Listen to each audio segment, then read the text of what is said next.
All right, Adam. Good luck, my friend. Hopefully some last box mojo here.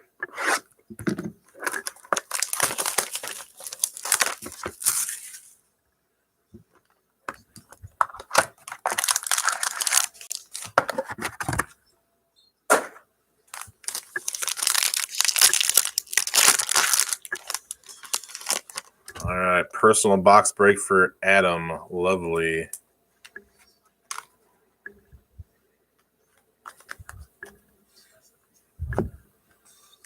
All right, base first. Isaiah Crowell. The Jets, that's 2 of 10. Famous Jameis, that's the pink. 46 of 75. Joe Namath for the Jets.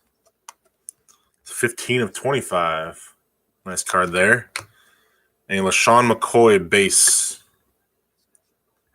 for the Bills. That's out of 100. All right, on to the hits. We got a patch auto up first. It's a nice card.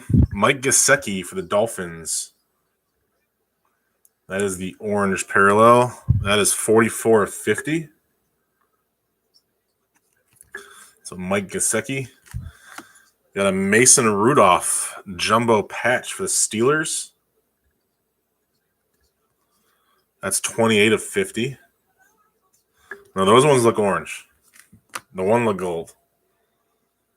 And you got a Chad Thomas rookie auto for the Browns. That's 79 of 100. And another auto, Dallas Goedert, the tight end rookie for the Eagles. That's a low number. That's 1 of 5. It's a nice card there. They're pretty high on him. He hasn't done much this year, but they like him filling the Zach Ertz role. 1 of 5, Dallas Goedert rookie auto. I'd say a pretty solid box there, Adam.